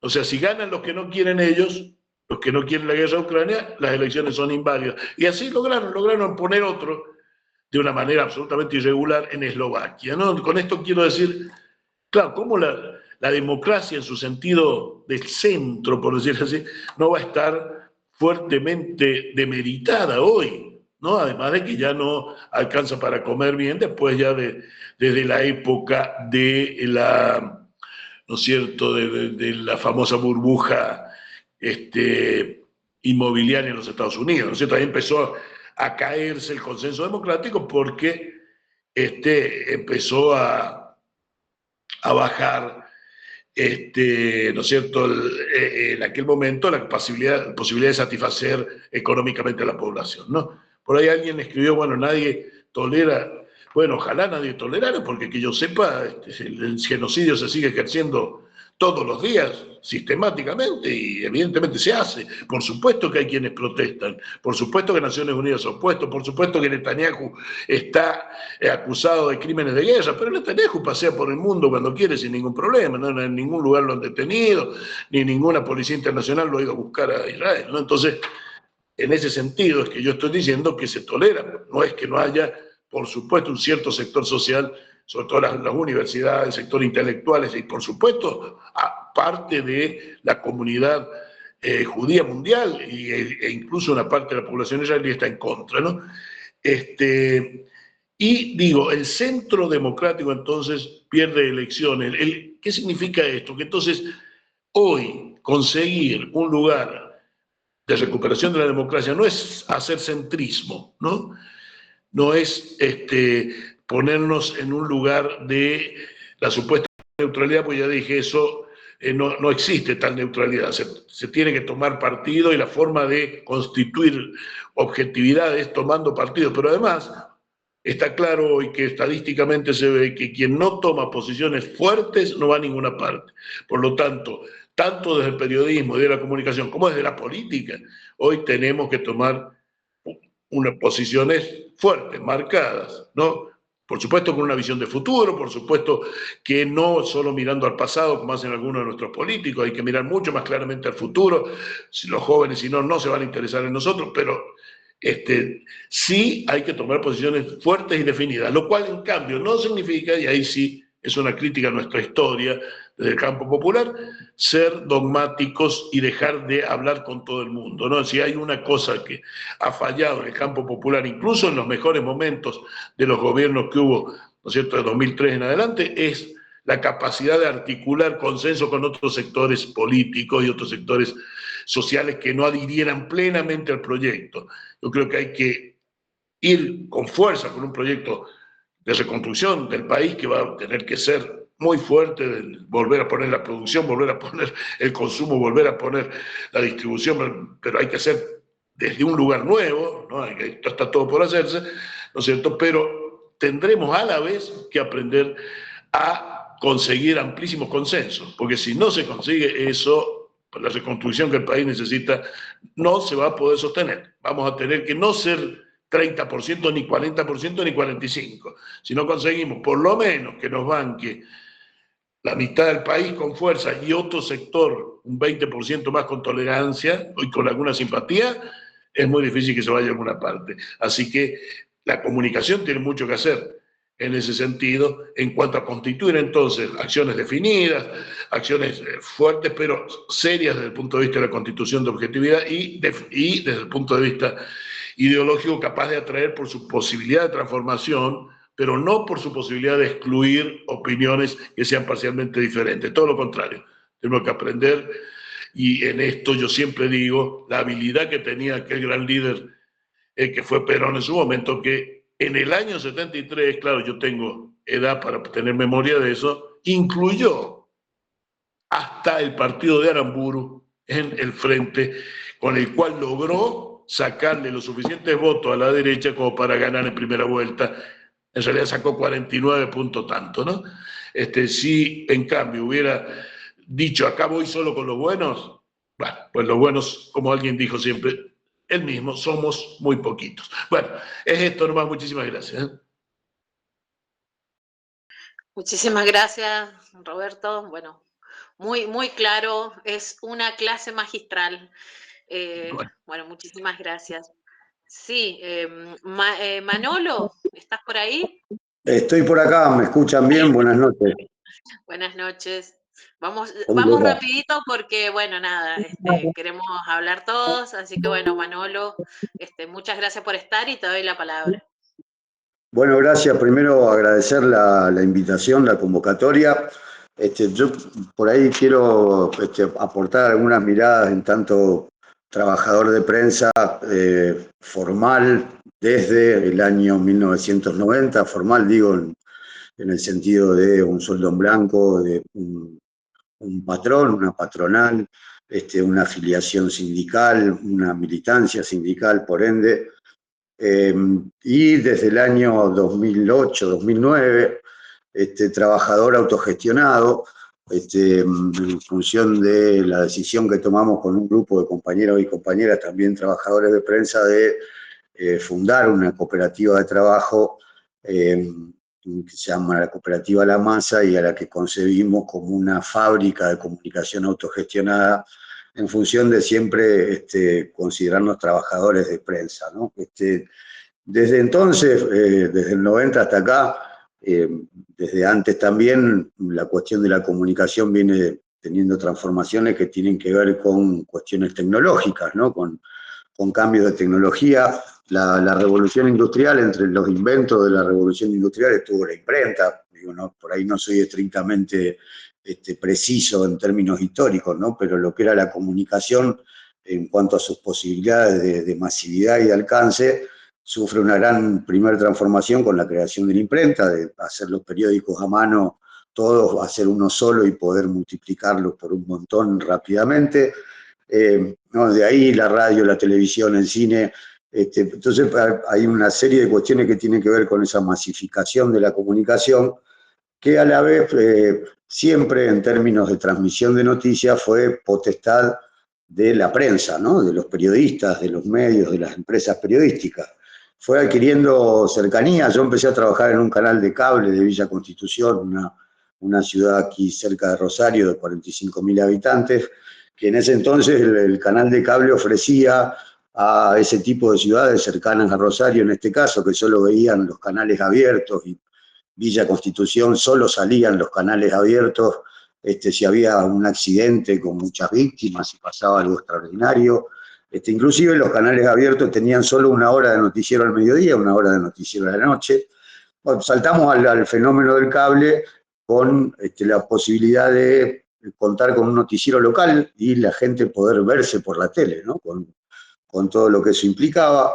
Esto genera una especie de cercanía en la comunicación. Y de ahí después creo que el gran salto es que la gente ya no solo, me gusta siempre dar el ejemplo de cómo cuando hacíamos el noticiero local en Villa Constitución, en los cortes publicitarios llamaban por ahí las mamás de los pibes del jardín al que habíamos ido a hacer una nota durante el día y le pasábamos en el noticiero quejándose de qué poquito salió mi nene, por qué salió tan poquito mi nene en el noticiero, en las imágenes, ¿no? Entonces ese vínculo. Ahora, de eso, esa mamá que disfrutaba de ver a su nene filmado, y eso era potestad solo de los medios de comunicación que tenían cámara, o de los primeros que compraban cámaras para hacer lo que se llamaba las sociales, ¿no? Filmar los cumpleaños de 15, los casamientos, todavía se sigue haciendo hoy. Resulta que ahora esa mamá que reclamaba poder ver más a su hijo en una pantalla, hoy puede ver a su hijo, puede filmar desde la concepción, pasando por las ecografías, hasta el primer pañal cambiado de su nene, y lo publica en su propio canal. Es decir, la posibilidad de registrar y difundir información dejó de ser solamente de los medios, dejó de ser solamente de la prensa, dejó de ser solamente de los que tenían una cámara o tenían una imprenta para imprimir. Hoy es muy fácil un muro de Facebook, un perfil de redes sociales, es un medio de comunicación en sí mismo, ¿no? Y es paradójico cómo esa posibilidad de expresarse, esa multiplicidad de medios a disposición y de medios existentes, a la vez se da en paralelo con una concentración cada vez mayor de los dueños de las plataformas por las que circulan esos medios, ¿no? Los dueños de las redes, cada vez están más concentradas la información. Yo escuchaba el tema de los algoritmos, ¿no? Los algoritmos no los definimos nosotros, en definitiva los definen los 4 o 5 medios de los grandes emporios, desde el amigo Elon Musk hasta los otros 4 o 5 que manejan hoy lo que son las grandes plataformas de circulación. Yo creo que estamos viviendo una transición entre un tiempo y otro que creo que se puede cotejar, son hipótesis, ¿no? Casi que arriesgo, obviamente, no tengo hechos estudios académicos de esto, ¿no? Pero creo que estamos en una transición similar a la que fue la revolución industrial, con una vuelta de tuerca que es cómo actúan las nuevas tecnologías en el modo de comunicarse, ¿no? Lo decía bien Roberto, la comunicación no es cualquier actividad, ¿no?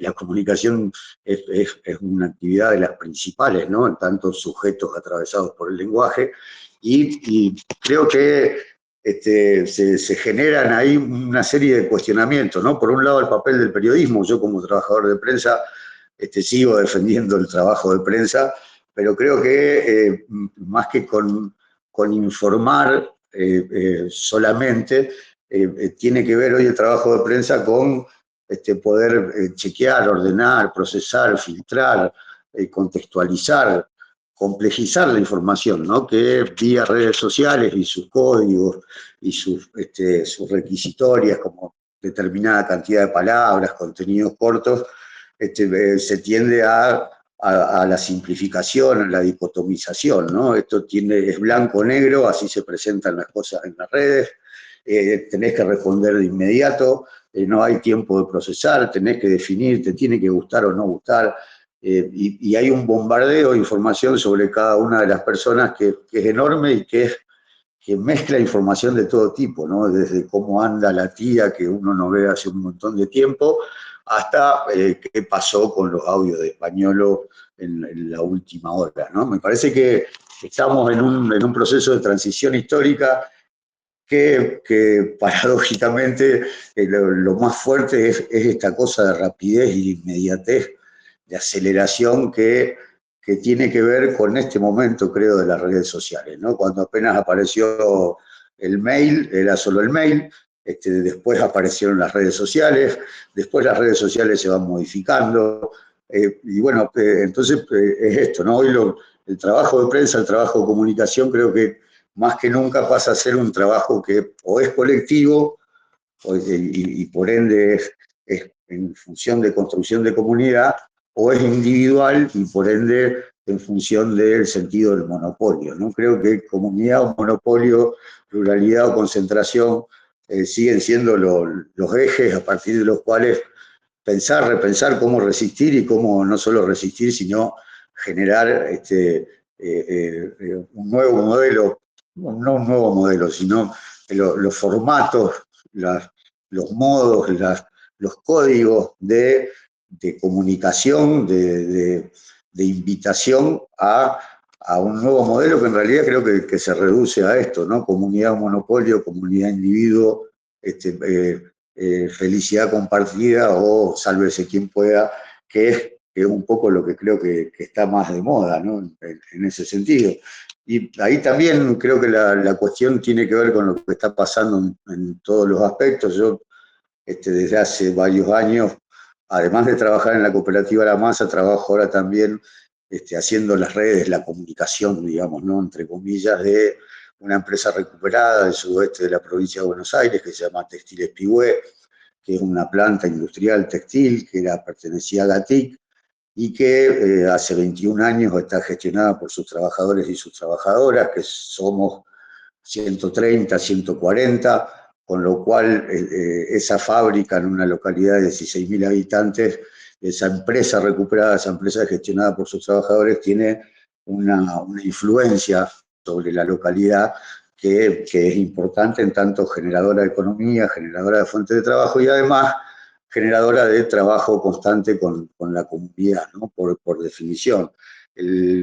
La consigna histórica del movimiento de empresas recuperadas era ocupar, resistir, producir. En Pigüé se ha agregado a esa consigna el compartir, ocupar, resistir, producir, compartir para construir comunidad, ¿no? Me parece que más que nunca hoy, porque también las nuevas tecnologías traen otro elemento, hoy no hay clandestinidad posible, hoy no hay privacidad. Pregúntenle si no a Karina Milei, pregúntenle a quien sea, ¿no? Y esto no es nuevo, ¿no? Las cámaras ocultas o los audios filtrados no son nuevos. Yo particularmente creo que habría mucho para discutir en cuanto a eso, porque nos gusta cuando es para nuestro lado, pero no nos gusta cuando es en contra nuestro.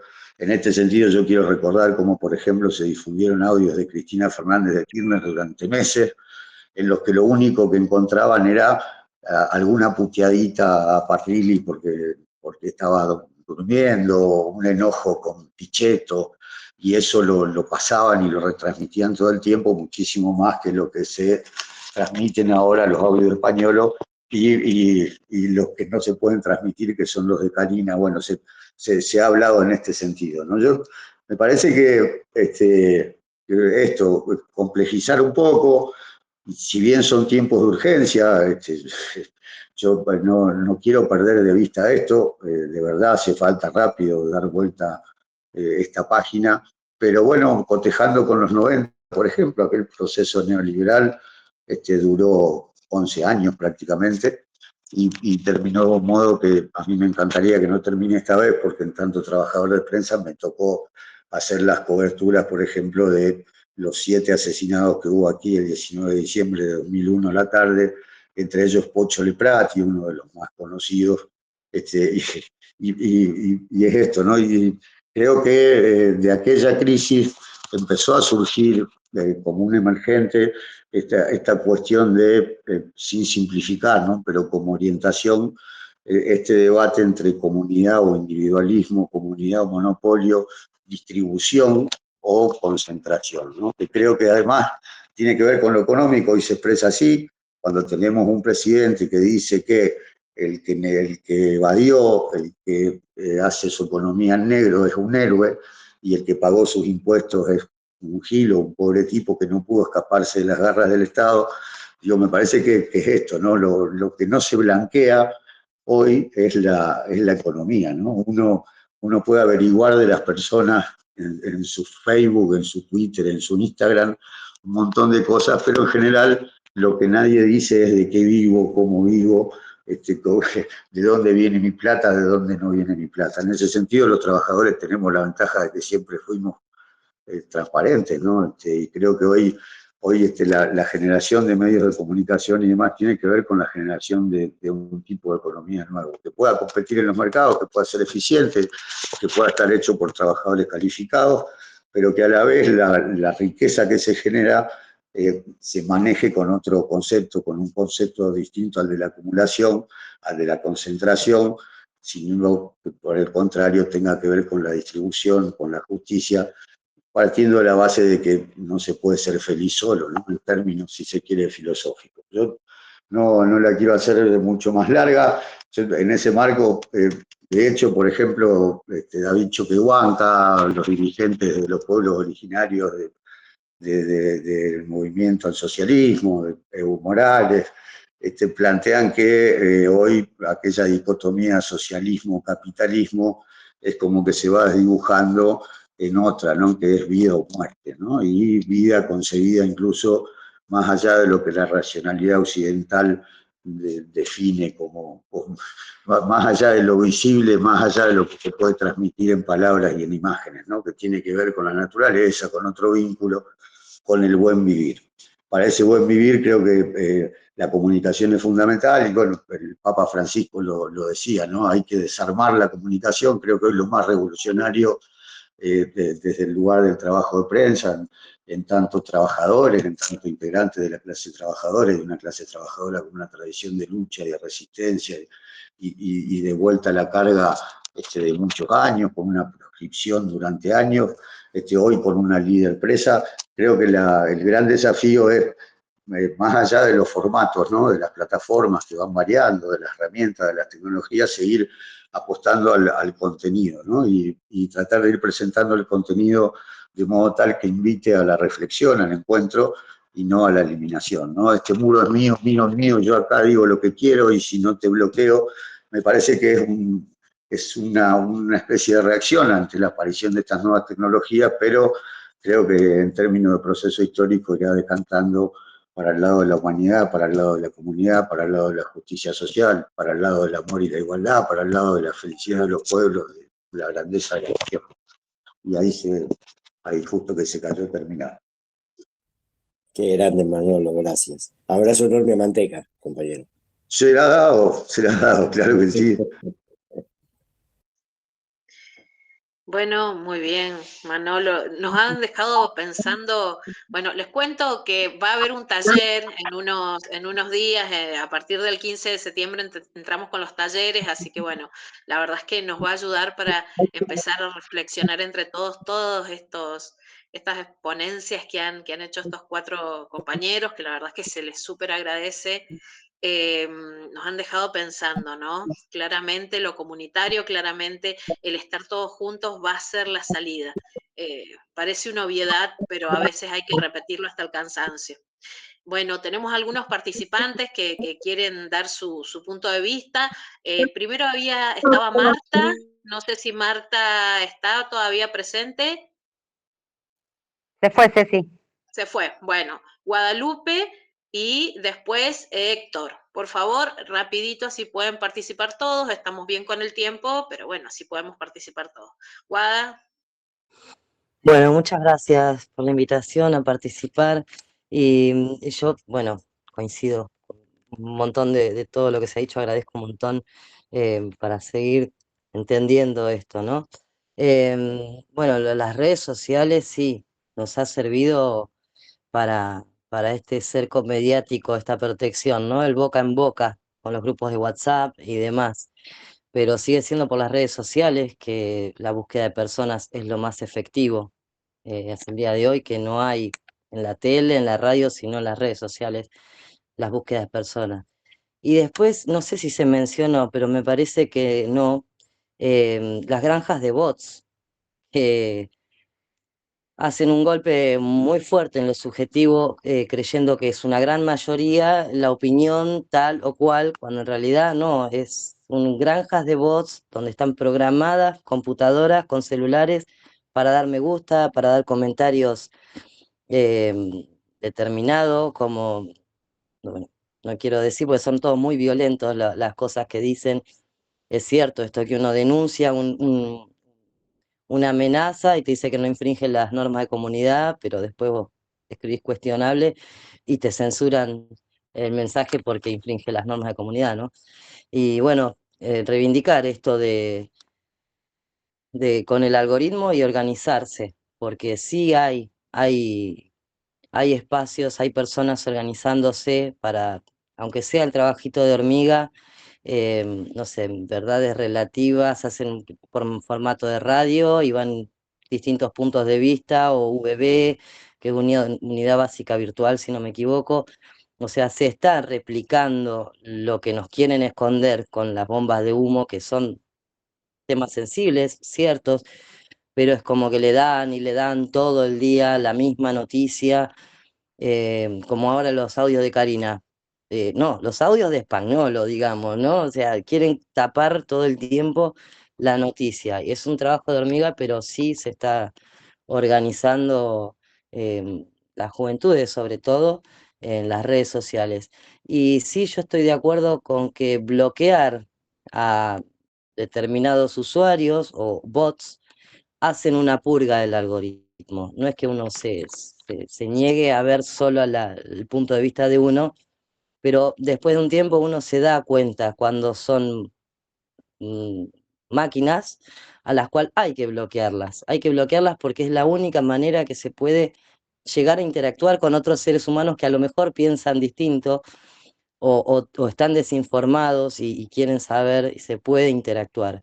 Pero hay que hacer el trabajo de bloquear a los bots, porque es la granja de bots, googleen y es impresionante toda la plata que gastan en hacer este relato, ¿no? Que yo creo que no es que, como decía en mi comentario, no es que creen que no tienen ideología. No, no tienen, realmente tienen amor por el dinero y por más que sepan que no es cierto que hubo un bombardeo, o sea, que niegan. Doy el ejemplo de este Johnny Viale diciendo que en el 55 el peronismo hizo un golpe. No, en el 55 hubo un bombardeo a la plaza, ¿no? O sea, saben que es mentira lo que están diciendo, pero bueno, les pagan para sostener ese relato, ese guión. Es un guión, no creamos que, ay, están equivocados, mal informados. Son pagos para repetir un guión.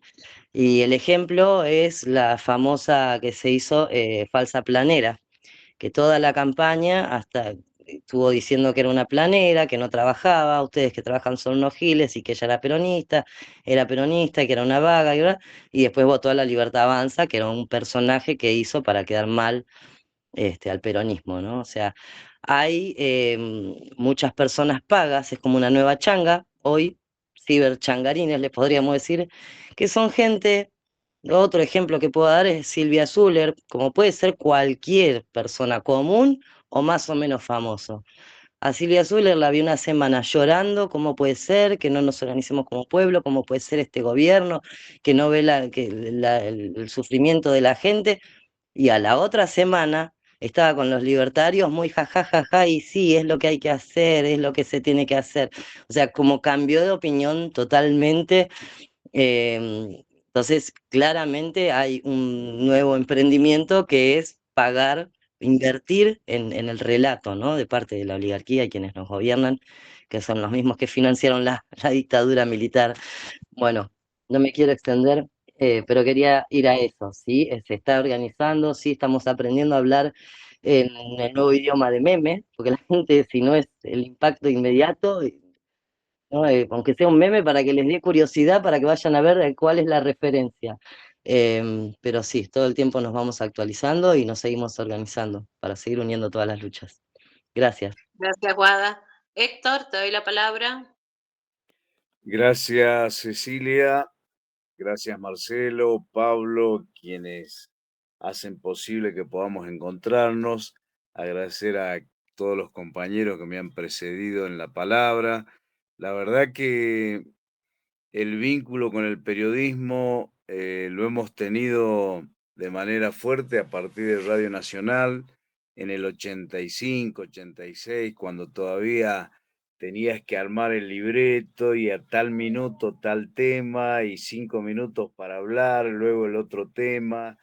Hemos estado abriendo un día sábado con todos para un poco vincular. Era la única radio que tenía La Quiaca, Radio Nacional La Quiaca, ¿no? No existían todavía las FM.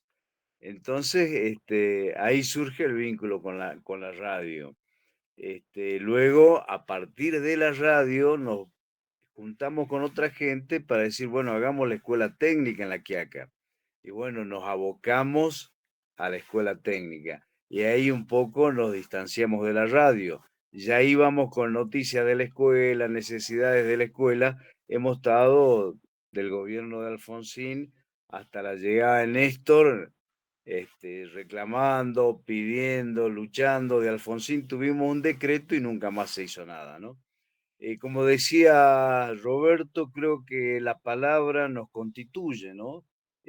Nos da identidad, nos vincula con la comunidad y nos permite el desarrollo, el crecimiento.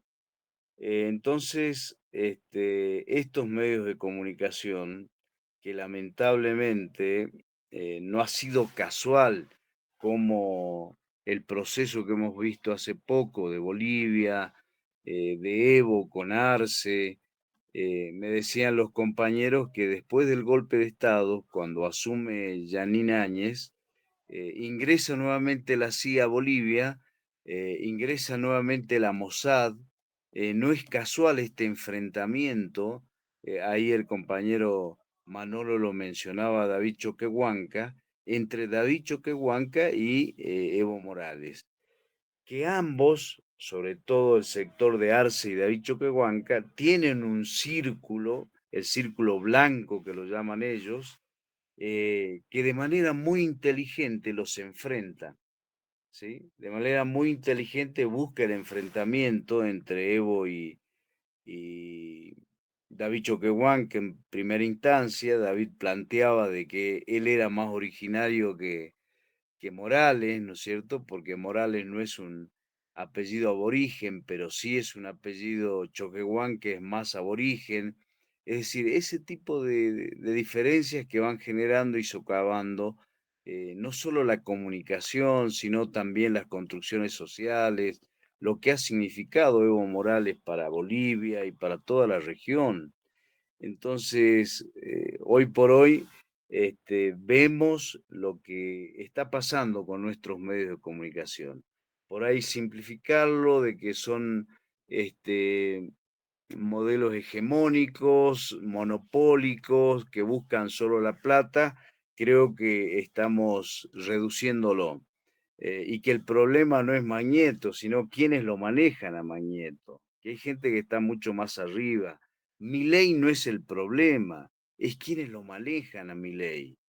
En todo caso, un compañero como es Néstor Blajerov, en una reunión nos planteaba de que fíjate que Perón con una tiza o con carbón era fácil de hacer la campaña, cuando todos los medios de comunicación en esa época estaban en contra de Perón. Era Perón o Braden, era escribir en las paredes y tenía todos los medios de comunicación en contra. Y en esa oportunidad se ganó con ese eslogan las elecciones, pero había una participación, había un nivel de conciencia de la gente.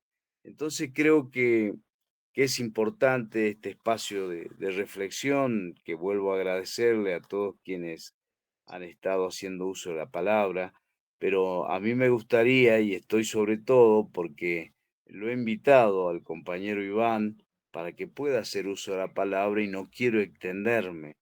Creo que es importante este espacio de socializar la palabra, ¿no? Antes de irme, creo que hay una palabra que ha ido modificando, ¿no? En el tiempo, como es el hijo de puta, después se transformó en hijo de yuta, y me gustó lo que dijo Mayana hace poco, hijo de Milei. Creo que eso es lo que engloba, ¿no es cierto? Este personaje que lo único que hace es destruir la Argentina. Así que comparto muchas cosas, agradezco y le cedo la palabra a Iván. Buenas noches, muchas gracias. Gracias, Héctor. Hay que decir lo que decía Guadalupe, que Santiago Caputo dispone de 8.000 millones de gastos reservados de la CIDE para hacer todos estos jueguitos con los bots. Así que bueno. Iván, ¿estás por ahí? Pablo, ¿querías decir algo Sí, mientras Iván se conecta? ahí Adelante, estoy, Iván, chicos. Hola, compañero. buenas noches. Hola, buenas noches. Gracias por invitar, gracias ahí a Héctor por hacer la invitación. Y bueno, coincido plenamente con Silvia, ¿no? Sobre el lamentable momento por el que están atravesando los medios públicos, no solo de vaciamiento, sino también de una presión muy fuerte en torno a la línea editorial, que lamentablemente ni siquiera se puede llamar línea editorial, ¿no? Sino más bien una triste imposición de pensamiento en torno a la tarea que debemos llevar adelante. Me ha quedado también de hoy fortalecer esto que hablamos bien, que hace rato Guada lo decía, con la historia de las redes sociales. Esta nueva gestión apenas ingresó, nos quitó a todas las emisoras del país las contraseñas de las redes sociales. Y ya de pronto, chau a las redes sociales, no, ahí es donde está la batalla, no podemos tirar ni un tiro. Así que, por un lado eso, ¿no? Por otro lado, nosotros, me pareció muy interesante la idea de que es verdad, somos de una generación en la que amamos el argumento, amamos los datos y tenemos un claro pensamiento puesto. Así que por un lado eso también. La idea de meterse en el juego, en el barro que ellos mismos nos han propuesto y que hace rato uno de los compañeros hablaba, en el que la verdad parece que ya no interesa. Y eso también, ¿no? Es fuerte desde el lado de la comunicación asumirlo. Pero bueno, ese es el planteo de hoy. Si Alvin Toffler hubiera imaginado esta tercera ola tan, pero tan tremenda, estaríamos en otra historia, ¿no? Así que bueno, gracias La, la, por la la, la participación. pos- la posverdad.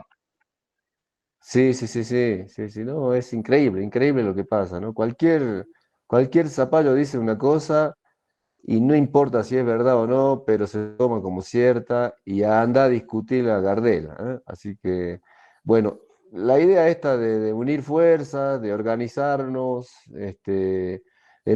bueno, en lugares como los nuestros, acá en la Puna Jujeña, por suerte la radio es todavía un canal de comunicación fuertísimo, ¿eh? En el sur, en el norte, en lugares alejados de las urbes. Entonces ahí es donde quizás nosotros nos vemos muy limitados, no solo en el vaciamiento institucional, en torno a equipo y todo eso, sino también a la forma en la que llegamos a nuestra audiencia. Por suerte hay una parte de la audiencia que la casa, que sabe que está muy mal manejado el asunto, pero hay otra que ha caído presa de los últimos 12, 13 años de esta inoculación de odio en el cerebro de la gente, ¿no? Así que bueno, nada, gracias por Iván, invitarme. Voy Iván, a- ¿en qué Sí, radio, cómo se llama la radio nacional? ¿Dónde estás? Nacional La Quiaca, acá Nacional en La la punta Quiaca. Bueno, norte, sí. qué orgullo, Tenemos una ¿verdad? audiencia vastísima, el Yo norte te llamo, argentino, Iván, todo para que me haga los Salta, todo informes Jujuy. desde Buenos Aires. Sí. Así que gracias, saludos Silvia, saludos. Así que Saludos. nada, en plan de Te conocen la resistir, cara. con, con argumentos, con la capacidad que tienen nuestros comunicadores, pero bueno, bajo la solapa de hoy de una, entre comillas, ¿no? Línea editorial muy triste, muy lamentable para esta época. Así que nada, saludos compañeros. Saludos, muchísimas gracias. Pablo, te doy el... Sí, por un lado, para hacer un cierre, son ya las casi 10 de la noche. Agradecer la presencia muy importante, todo lo que se puso sobre la mesa, que será seguramente utilizado como insumo fundamental en los talleres, que van a tener lugar en cuanto terminemos a mediados de septiembre estos paneles. Decir que hay que destacar la tarea de este equipo de comunicación que está construyéndose y al que por supuesto las invitamos y los invitamos a integrarse de cara a este proceso en el que damos acompañamiento de este ámbito multisectorial a la batalla que se libra en cada uno de los sectores, como decíamos, a partir de este proceso de financiamiento y de precarización en la efectivización de derechos y de la represión que conlleva un modelo de tales características, lo que todos apreciamos. Estamos afortunadamente no solos en toda la región, hay espacios que se hacen las mismas preguntas que nosotros sobre este problema de la democracia que se planteaba hace un rato, este descrédito muy profundo, que en principio, en nuestro caso por lo menos, podríamos atribuir a la cooptación de los tres poderes de la República por parte de los grupos concentrados que someten al conjunto de la población. Tenemos, por cierto, entonces un desafío enorme, lo que no nos releva de la responsabilidad de asumirlo e intentar avanzar en confluencia para transformar esta realidad. De manera que, por supuesto, tanto desde la iniciativa que se propone en cada uno de los equipos, como de las distintas líneas de trabajo que estamos llevando adelante, en este caso, como decía, mancomunadamente con el resto de los espacios de la región, intentando darle forma a este proyecto de la pluriversidad UNASUR, que va a ser un ámbito fundamental de acompañamiento político-pedagógico para el conjunto de las militancias y los sectores populares del continente. Y entonces, por supuesto, a todo este proceso los invitamos a sumarse convencidos y convencidas de que es posible creativamente afrontar esta etapa para transformar la realidad. Hemos estado en el continente en momentos siempre muy difíciles porque somos objeto de deseo de aquellos grupos concentrados de la economía global que requieren convertirnos en zona de sacrificio para la transformación energética del norte global. Entonces acá tenemos este problema y tenemos que asumirlo y enfrentarlo. Y entendemos que de la mano del conjunto del continente, porque cuando analizamos el escenario geopolítico vemos que, por ejemplo, el IRSA no afecta solo los corredores bioceánicos, no afecta solo a Argentina, es una estrategia regional de apropiación de recursos, de bienes comunes. Entonces exige de nosotros discutir, consensuar, producir esta referencia para el conjunto de los espacios y sobre todo proponer iniciativas como la que se está planteando ahora de cara al próximo 21 de septiembre, que es convocar a una acción por el Día Mundial de la Paz contra la agresión que está sufriendo la región, no solo desde la persecución y el encarcelamiento, el lawfare en toda América del Sur, sino ahora con portaaviones en las costas. Entonces, ante la disyuntiva que se planteaba, ahí está bastante fácil. Estamos o arriba o abajo del portaaviones. No hay otro lugar donde estar. Entonces, desde ahí creo que tenemos la obligación de construir mancomunadamente y con total seguridad que vamos a lograrlo. Felicitarte, Ceci, Marcelo, a todo el equipo de comunicación de la Multisectorial Federal y a reclutar ahora, que no se les escape ninguno de estos, que son todos piola. Los necesitamos a todos.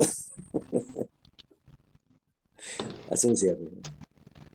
No, gracias por ellos a participar. Ellos han hecho el panel, uno simplemente ha organizado un par de cositas, nada más. Así que bueno, muchísimas gracias a todos. Sé que algunos están ahí como complicados con el tiempo. Pablo, ¿cómo andamos con la grabación? Estamos a punto, esperando tu despedida para cerrar la grabación, bueno, despeinarnos y charlar en confianza. Está bien. Bueno, Muchas entonces, gracias. ¿Podrías mencionar lo que escribí en el chat, por favor? Algo del cierre, a ver qué del chat. A ver, ¿dónde estamos? Mencionario emitir, es muy importante subtitular los videos, no, para hacerlos, sí, más accesibles para personas sordas. Muy bien, muy bien. Bueno, muchísimas gracias a todos, compañeros. Ahora volvemos en un ratito, en un segundo, pero bueno, muchísimas gracias. Quiero hacer el cierre de este panel primero. Muchísimas gracias a quienes luego van a ver el video. Sepan que siempre estamos conectados. La Multisectorial Federal posee más de 12 gabinetes, estamos en el marco de la Universidad de Invierno y están invitados a ser parte de todos estos encuentros que venimos teniendo. Así que muchísimas gracias y bueno, nos estaremos viendo ya la próxima semana con los paneles que siguen. Muchas gracias.